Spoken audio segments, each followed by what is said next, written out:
Here's our up-and-coming meeting. Session is retirement reporting for elected and appointed officials. That's going to be starting in about 40 minutes. Folks are having lunch right now, and I just wanted to cover a couple of things with you. So let me go ahead and set this up here.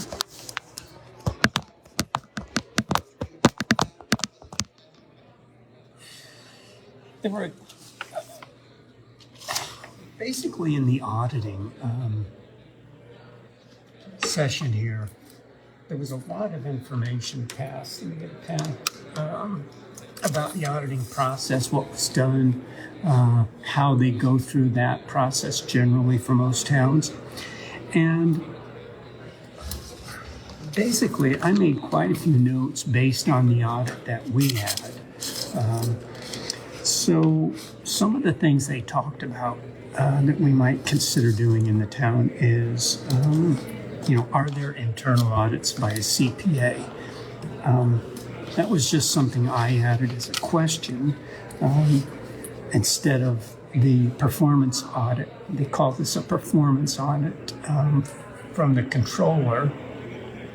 controller's office when they do a full audit versus a CPA audit, which is basically dotting the I's and crossing the T's of all of the numbers and the different accounts. That's a CPA audit. So I'm asking, do we have a CPA that audits our accounts from time to time to validate the way the accountant that we might be using is managing the accounting system? Now I know we have a high-end professional bookkeeping system, computerized bookkeeping system, and that's what basically the town generates many of the reports for us from, and for the clerk from, that she basically turns in via the warrant that we saw yesterday that we haven't seen for quite a while in the town. But a couple of the questions hinge on last night's town board meeting, where we saw a lot of what seemed to be capital expenses coming into play at a town board meeting with a vote to accept or, not reject, but basically to accept the needs of the highway department with vehicles and equipment and buildings to house salt or sand or whatever it was there. And our concern is that those are capital expenses. Those are pretty big issues. Those aren't issues that should just be willy-nilly considered by the board at, $100,000 or, $200,000 for a salt building or whatever it is, Even if we can pour our own forms, as the highway superintendent said, and I'm not doubting that they couldn't do that, but still, it's a pretty good cost. And I can't see that those kinds of costs would be associated with just a standard disbursement by a vote versus being managed via some capital expense means. So equipment replacement, building replacement, all of that is something that should be inclusive in a multi-year capital plan for the town, versus being surprised every 5 to 7 years when you have to make one of those capital improvements that is basically unplanned. And in this audit process today, they really did discuss how some towns may not control those fund balances correctly. And when those fund balances go up and down because of these high capital type expenditures that hit those funds, then that discrepancy over time, over multiple years, shows that those capital expenses aren't being planned for properly necessarily, and that they're just, surprise expenses that are hitting the town. And that's kind of what we saw last night in the board meeting. So that's fund balances. And I need to do some more homework on that to find out just how that impacts the town of Western, how it impacts what may happen to tax rates if those fund balances get out of control and we really can't control them from year to year, or even, multiple times per year, depending on what hits those accounts. So I'm going to do some more homework on that. Going into the audit specifically, the audit that we went through in 2023 with Diane Butler as the town supervisor, and of course the town supervisor's chief financial officer for the town. And she was responsible solely for a lot of that information. However, the town board was responsible for asking for that information from her, and they never did. So that failure of the town board to follow up on the reporting responsibilities of the supervisor created this spiral. And I'm going to cover that in just a second here. Annual financial reports weren't filed from 3/4 of a year to 3 years. Late or not filed in that period of time, and that is phenomenal. I mean, they mentioned in a basic audit that they did, as an example on the screen today, they mentioned a 200-day lapse in filing, 200 days late, and they said that was pretty bad. Well, we're talking 893 days. That's almost 3 years, 2.5, something like that. That's incredible. That steps way out of line with respect to what they may typically see in an average town in New York State with respect to being late for those audits that they did find. The AFRs were filed late. So we were extremely overdue in those filings. That's a direct reflection on the inability of the supervisor to manage the financial aspects of the reporting, not of the town, but of the reporting of the information, financial information in the town. It's interesting that they came up with the same town that used, in that period of time, they lost 4 accountants. Now, the town of Western, in that same period of time, lost 2 accountants. So 4 accountants, it seemed to me they were stating, was extreme.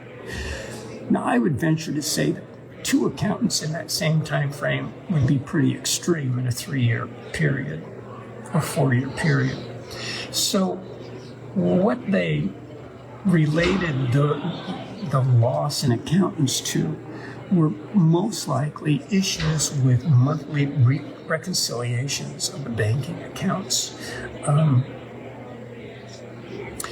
Reconciliations done on a monthly basis basically catch errors, and if those errors aren't caught on a monthly basis, if you wait 3 or 4 or 5 months to do a reconciliation on a bank account because there's issues out there that you kind of can't really address because you can't wrap your head around it because there's 4 months worth of reconciliations out there, then it begins to be a snowball effect.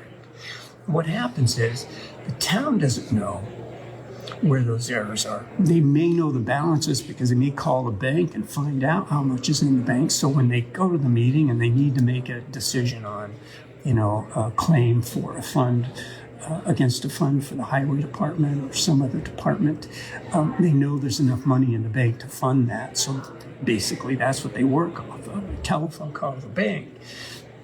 That, they say, is not the way to manage your town, and that truly you need to have a transparent process of managing the reconciliations on a monthly basis, and that the board needs to know that that's taking place.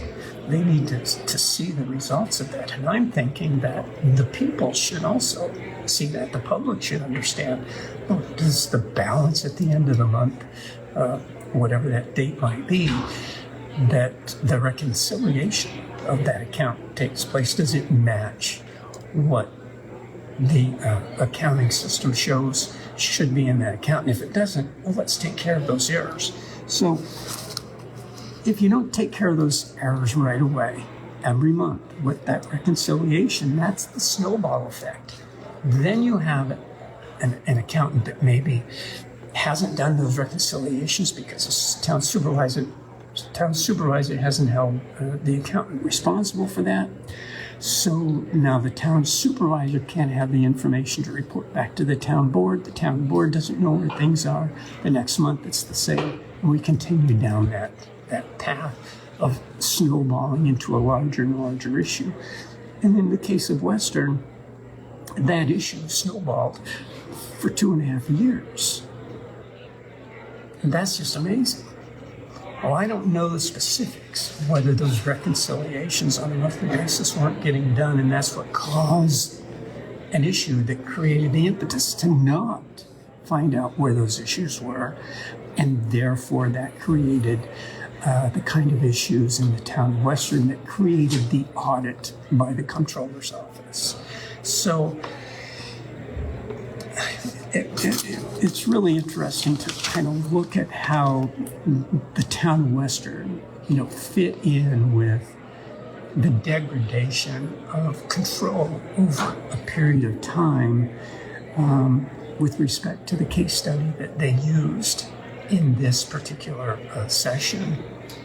It's like we compared very well to that, other than the fact that they were 200 days late on filing and we were 2.5, almost 3 years. So the other thing we need to look into is the audit claims process in the town, and that's pretty important because you're not really allowed to just give somebody a credit card, go out and spend the cash and whatever they need to get for the town. That's why, when they want to buy 8 or 9 shares, they've got to vote that through with a motion. They got to, pay it correctly. It's got to come out of a given account.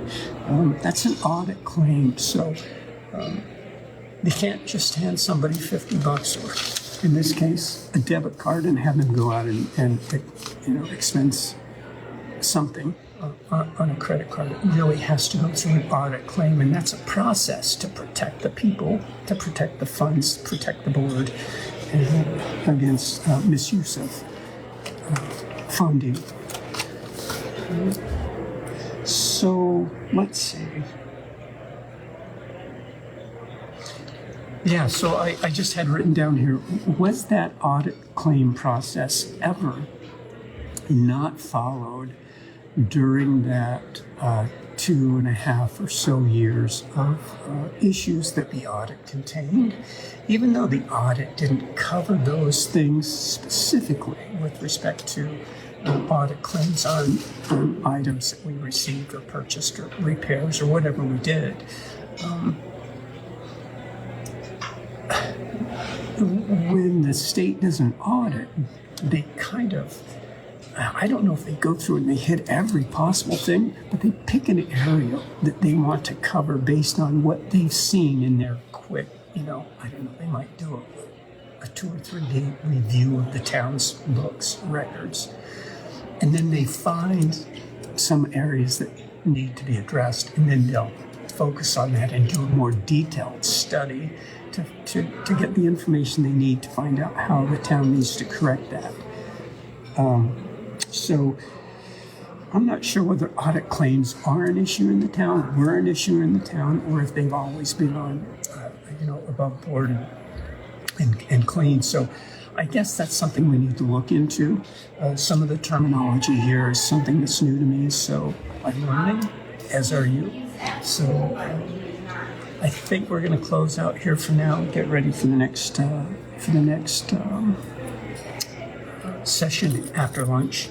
I'm Don Peeble, Town of Western Civic Affairs, and we're at the Association of Towns training seminar on financial for towns in Albany, New York, May 14th and 15th. So we'll see you over there.